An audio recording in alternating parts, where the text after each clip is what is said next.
Greetings everyone and welcome to this game commentary video with me, Kimsit. Today guys we shall be chattering about Total War Pharaoh. Now most of you have already seen that my campaign has ended at turn 16 and I cannot continue on because this is how the early access sadly works. Which is really saddening because I'm sure that many people will be getting frustrated for they would gladly and enjoy it a lot to finish their campaign. So I fear it will be happening the same thing when I start the campaign, and it's rather frustrating instead of enjoying, but I get it. Perhaps they just want people to simply try it out before the real game happens and of course releases so you can play it, and perhaps with achievements, etc. So we shall see, but this is still something that I find a minus. I would request that the developers and the CA to not do this again, because I'm sure this will be getting a lot of critique, and they will be also influencing if people want to the pre-order and get the early access or not, because that's just basically a big element in my opinion as well. What I enjoyed further on in the game is definitely the graphics are good, the voice acting is nice, the units look great. Of course people will debate it differently. I find the factions very cool. There's 3 currently. I hope as many others hope as well that the sea people will also arrive, but we shall see, because again they're going to be offering 3 DLCs within the future. For those who have pre-ordered it, you're going to get it anyway because you've paid for it basically. It's going to be coming around. We're going to see how it will be going further with the game as well.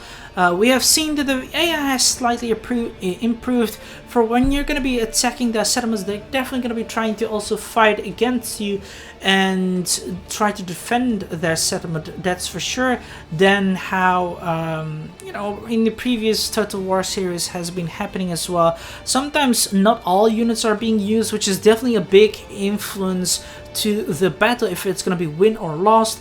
The auto resolve is still not that much a some reliable thing to have as well, because it's still not that very goodly calculated in my opinion, but that is something we all can agree upon as well, that it's still not a reliable and a good thing to do unless it's a small army or a small settlement that you can just use it upon. Then I would definitely say, but further on I would say definitely do not use it. Just fight the battle, have some fun, check your army, smacking down the other faction's army, etc., and take the land for you. With that also said, I have also enjoyed the different mechanics. We have a lot of workforces, we have happiness, and we have also culture, which also influences your game. So there's a lot of things that you have to min-max, or well, min-max, let's just say pay to your mind, micromanage as well, which is nice and still offers a little bit of realism too, but not everyone would like this as well. I personally do like it. It's just one thing that I do not like is that you cannot recruit too much troops. Like, the only thing that you can do is increase it by creating one specific building, which I forgot the name of, but I've shown it in my previous video, I think the first or second episode of the entire campaign, which increases the recruitment.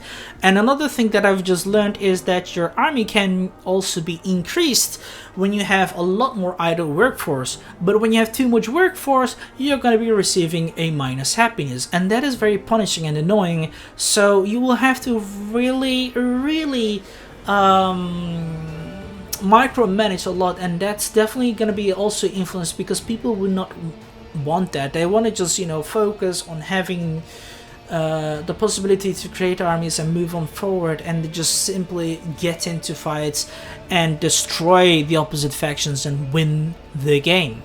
But on the other hand, I still find that it's a nice mechanic there, and the influence is also nice, because if you have a high influence, sometimes the productivity gets better, which is kind of nice because it shows some side of nationalism mechanic, because we all know that nationalism is both good and bad, because you have that feeling, okay, we are a good country, or strong, we need to all unite, we need to work harder for it, blah blah blah.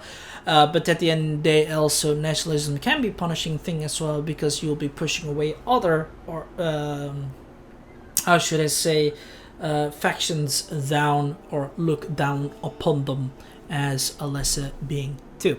But on the other hand, I find that the game is definitely an improvement compared to others, and it's playable, it's nice, you can definitely enjoy it. Again, there's still realism there, too much even, especially with the buildings, as we have talked about it too in my previous video. Like, there's too much and it's very unnecessary in my opinion, and there's going to be a lot of people who are not going to use specific buildings, so they're just going to be there in your menu collecting dust and taking place, in my opinion. So maybe they should try to change it, or maybe they should just simply remove it, because it's just not nice in my opinion. Further else, I would definitely be saying that the outpost mechanic is also something nice. Like, your armies are gonna definitely be visiting in towns or outposts, which definitely give your army a little bit of rest points and energy to move forward, so you can go further on towards the other side of the map basically. Even though you won't be able to reach it entirely within one turn, it still offers some nice feeling that your army definitely needs some rest for a minute and time. The elements of night and morning side also is amazing. Even in the game, when you're entering a battle or a siege, you can still see that the weather changes over time, which I find that it's a little bit too quickly.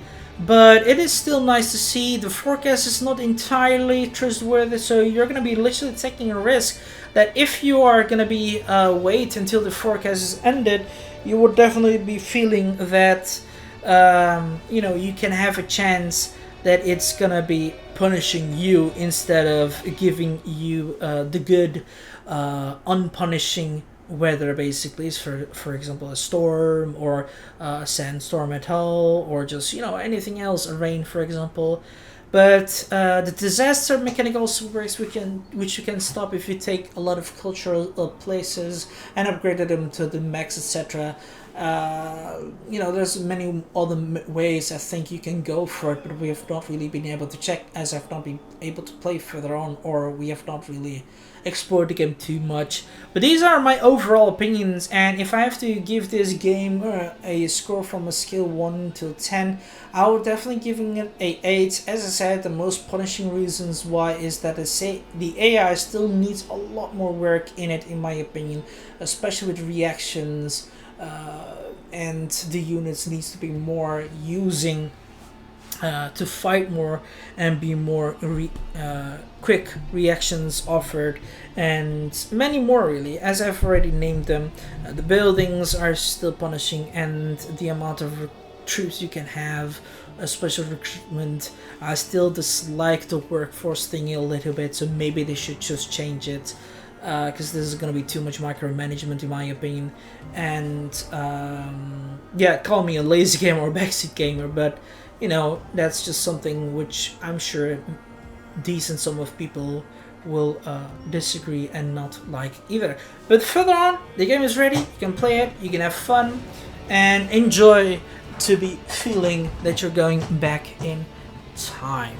With that said, feel free to give this video a like button, or subscribe to my channel if you're new and wish to support it. Do you want to recommend something, or getting them together? That's possible as well. Just write down comments box below, or join my Discord server so we can have a chat about it.